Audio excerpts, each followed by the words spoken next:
What is up, internet world, and welcome back to Accelerate. I'm Mike, he's Ian, and today we're bringing the Mercedes-Benz GLE 450e.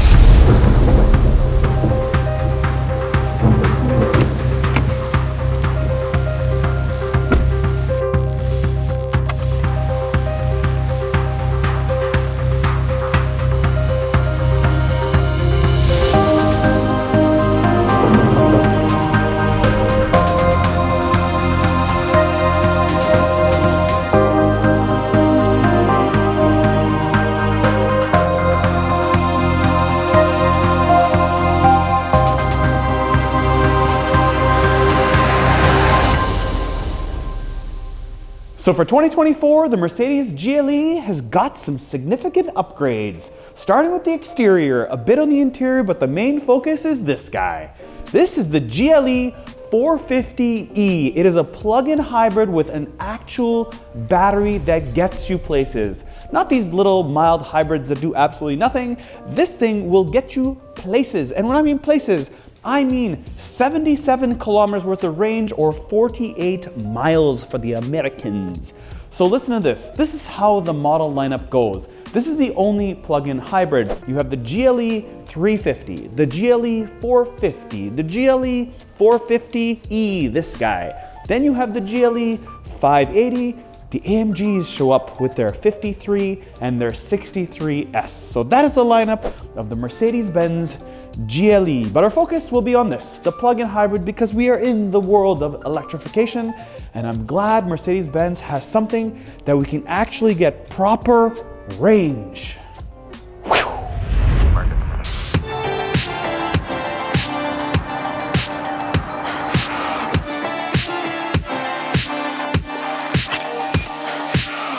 So check this out. This has a 2-liter turbocharged motor that is plug-in hybrid. Now it's kind of strange, and I'll tell you why. The GLE 350 has a 2-liter turbocharged motor. The GLE 450 without the plug-in hybrid has a 3-liter. So isn't that kind of strange that the GLE 450e has a 2-liter? So it's taken the smaller motor and it's hybrided up. So there's my story. So how much horsepower does this make? This makes 381 horsepower and 479 pound-feet of torque. So let's see what this thing does to 60. I put it in sport, foot on the brakes, foot on the gasolina, and go. What do we got? What do we got? What we got? What we got? Almost, and bam, 5.4 seconds. Ooh, that's pretty quick. All right, that puts the GLE 450e slightly slower than a Honda Civic Type R and just quicker than the BMW X1 xDrive 28i. This Mercedes is built in Tuscaloosa, Alabama, and its competitors include the Ford Explorer Hybrid, the Jeep Cherokee 4xe, but those things don't really align in my mind. The BMW plug-in hybrid does. It gives you a range of 64 kilometers. As well as the Range Rover Sport that gives you 77. They're very close. The Range Rover Sport actually blew my mind at how far it could go with being a plug-in hybrid. Okay, so you're wondering, where is this Range Rover Sport hybrid video that Mike's talking about? Back last April 2023, we shot the Range Rover Sport hybrid. However, all the footage from that video was on here. Well, not all the footage, half of it, and it fell off my desk 3 feet, and all the footage was gone in a second. So I'm never using those kind of hard drives again, only using solid state. And if you guys ever wonder what kind of gear we use in our videos, well, we put links in the description below. And if you buy from there, we get like a small commission or something. Anyways, where am I going with this? Well, when we had the Range Rover Sport Hybrid, we did an actual range test. Now, we took the Range Rover from our studio all the way to a beach and back. Now that beach was 38 kilometers away from the studio, and then it's 38 kilometers to get back, so 76. And we were able to do the entire trip on battery only. So that was really impressive. And 80 kilometers is really all you need for a plug-in hybrid, because if you're going really far distance, then you're just gonna use gas. But for your day-to-day in the city, 80 is really all you need. Anyways, I am bummed that we didn't get to release that video because there were quite a few funnies in it.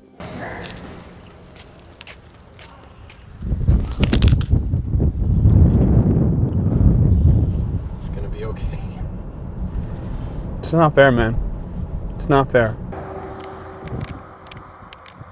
Actually, doesn't smell too bad in here.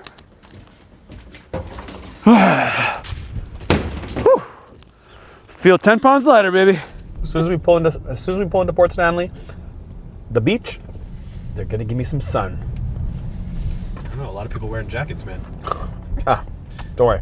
It's way warmer further down. It's way warmer. Just around the corner? Yeah, just around the corner. Now with this GLE 450E, I did do a short test just to check if the estimation was right on the vehicle. So for this range test, I decided to go get coffee. I started with 82 kilometers of range, which is higher than the 77 kilometers Mercedes claims, but that 82 dropped to 80 the minute I touched the gas pedal, so that was strange. Anyways, let's assume I started with 80 kilometers. By the end of my trip, I was at 61 kilometers, and I had used some fuel, as you can see here. I think I accidentally hit the drive mode button or something. So a 15 kilometer trip used 19 kilometers of range, and a couple of reasons for that would be that there were very few opportunities for regenerative braking, as hybrids excel in stop and go traffic, and I was in the drive-thru for a fairly long time. So I wasn't necessarily getting distance, but I was using all the features in the car for at least 30 minutes. Now, there are articles out there where people have been able to achieve above 90 kilometers of range, and that's likely in ideal situations. The cold weather in Canada can play a major role in reducing range, but overall you could easily do your day-to-day errands with this battery alone. All right, back to Mike. So they've added 2 new colors for 2024, Sodalite Blue Metallic and Manufacture Alpine Gray Solid. This is a green. It's a pretty funky green. It's close to black. Now, they have changed up the front. They've really simplified these headlights. They have 2 lower LEDs and 3 upper ones. Kind of changed it up, and I do appreciate what they've done. Now, the grille is nice and aggressive. I like all these little stars here.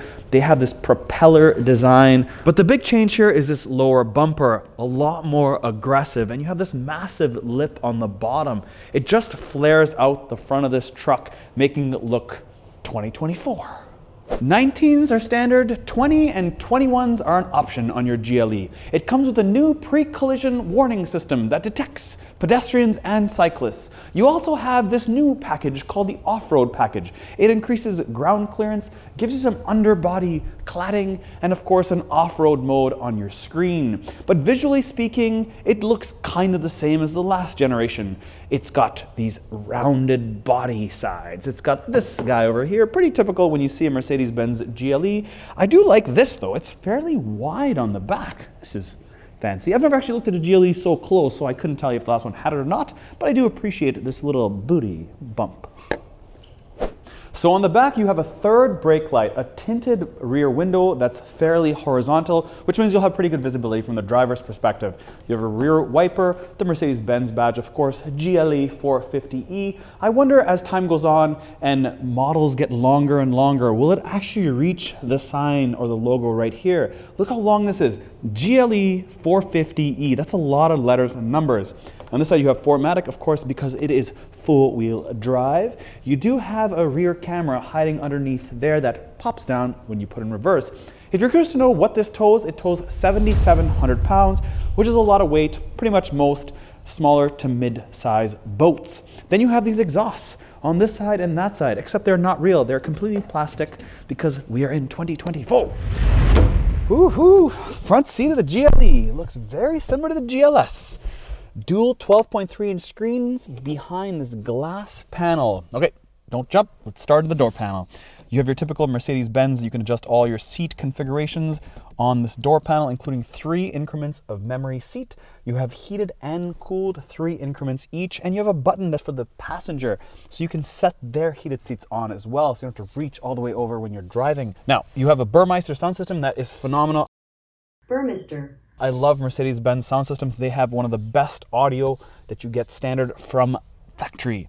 You do the same sort of dash, exactly the same as the GLS. This is the same vibe, a fake vent over here and a real vent on the left-hand side. It does have heads-up display. The steering wheel is a little bit different. It's from an older generation. This doesn't look like the new generation to me, but it is what it is. Same sort of vibe though, same haptic buttons. On the left-hand side, you have all your cruise control stuff. On the right-hand side, you have all your audio and voice commands. It is heated. The heated button is right where the tilt and telescopic that is fully powered is. You do have plus and minus for your shifters. That is for your regen stuff. Of course, on the left-hand side, you have all your wipers display, and on the right-hand side, you have your park, reverse, neutral, and drive. Because this is a plug-in hybrid, you have a little bit different display from the driver's perspective. The gauges are slightly different. You have 64 different ambient colors. That's pretty typical. And then on the bottom here, take a look at the stitching they've done on the dash around the HVAC controls. Really, really nice touch. And I like how they have still clicky buttons. Love that. To the left of that, you have your start and stop button, and then the nice big wood panel on the center console. This is really, really good. Very similar to the GLS here again. When you move this panel back, you have your wireless charger, 2 USB-Cs, and then you have 2 cup holders that have heated and cooled. I used to think it was just on the driver's side, but actually the passenger side also cools off, because you can see this little, or this sort of aluminum behind it, or whatever metal that is, on all the way around. Kind of wraps itself all the way around. Take a look. And then a trackpad or touchpad that you can slide your fingers up and down, and it changes things on the screen. And to the left of that, you have your different driving modes. You have individual, sport, hybrid, electric, and battery hold. Then you have, of course, your 360 cameras, your car settings. When you hit it, you have your quick settings like heads-up display, whether you want it on or off. Then you have your dual opening center armrest that does have a heated arm in it. So when you have your heated seats on, this is also heated. When you open it up by pushing this button, you have a USB-C right there, and a decent amount of space to put 2 drinks. Let me show you how these seats fold down on the Mercedes-Benz GLE. Simply just a handle here. It folds, I wouldn't say flat, but it folds down enough that you can put stuff in it. Fairly decent. How much weight is there? Well, it's fairly hefty, not crazy. The only thing though is that these seats don't recline. There's no button to recline them. They're fixed. They don't go anywhere. Now, a Q5 does recline. This is a GLE. This should recline in my opinion. However, you do get a lot of room here. Check this out. Look how much room I have. A ton of leg room. And that's exactly how I sit in the front seat, so that's good to know. How about space and cup holders? Well, I have 2 cup holders right here, and in the door, I do have enough to fit a bottle. Other storage, well, it's non-existent. There's a little bit of piece over here and behind the door panel. Other than that, I wouldn't say there's a ton of storage in here. It's just really more designed for fit and finish, quality, especially a few things. One is, look at these seats. They flare out really well to give me some really good leg support. They even have the cutout in the seat in case my legs are that long. I do have this panoramic sunroof that comes all the way back that gives me great visibility above me, to my left, including this window right here. So a lot of thumbs up. I do have 3 increments of heated seats for me and 3 increments of heated seats for the passenger. And I do have 2 USB-Cs, including vents. I have 2 vents right here. So there's no other vents on the ceiling or on the side pillar. It's all just here. Not bad, not bad. Now on the trunk, you have 43 inches worth of depth, 46 inches worth of width, and you get 3 things on the back standard. You get this is a tire kit. You get this, which is a first aid kit in case you hurt yourself and you have a boo-boo. And this is the charging cable that comes with it. So this is what it looks like. Pretty straightforward, pretty typical. Pluggy pluggy.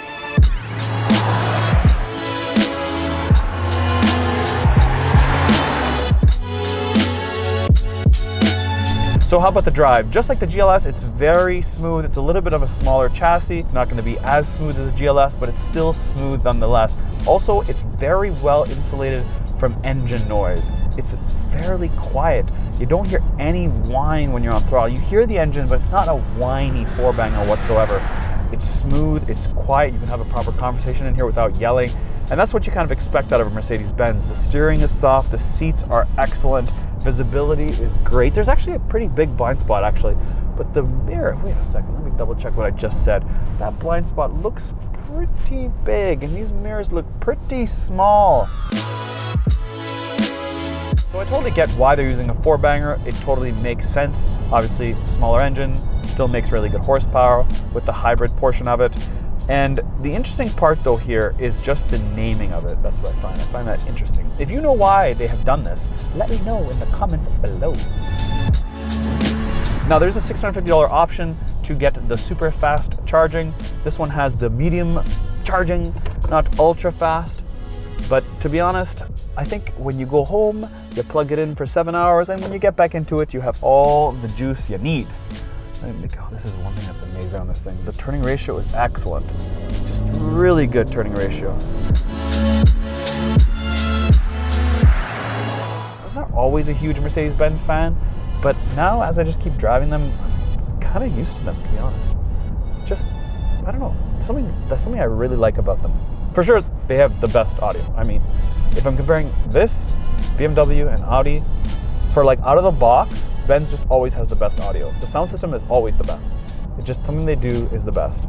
I don't know, that's like the truth. So let's say you're in the market and you're right down to the Mercedes and the BMW. The BMW definitely feels and drives sportier. It's a little bit more bumpy, a little bit more road noise. It definitely feels more aggressive, like on ramps, off ramps. It's definitely more engaging than this, hands down. Even like neck and neck, trim for trim, it's the BMW just handles better. Feels more engaging to drive. This is definitely more luxurious. This is calmer. This is better for long trips. I'm definitely driving this if I'm driving over 3 hours per day, but I'm probably going to buy the BMW if I'm driving it for 1 hour or less per day, and I'm a spirited driver. For those that don't really care about like the engagement of driving, this is more than what anybody would need. It's just very good in all aspects of it. They've done a really good job with this Mercedes-Benz. So we've had this GLE for about a week now, and if I had to complain about one thing, it is the wireless charger. It is very slow and it heats up your phone like way too hot. That's my only complaint. Other than that, everything's good. I like the heated seats. When you put your heated seats on, the heated armrest also activates, so your elbows get nice and toasty. I like that. I like the steering wheel. It's nice and soft. It's really good. It has the exact same dash as the GLS. Pretty much the same thing, just a little bit smaller, obviously, because it's not as big. Everything's just very familiar because I had the GLS last week and now we have the GLE this week. So yeah, thumbs up. I like that. So that's it on our review for the 2024 Mercedes-Benz GLE plug-in hybrid. If you guys like seeing Ian on the channel, please let us know in the comments below, because it is amazing having him behind the camera and now in front of the camera. Thanks. We'll catch you on the next one.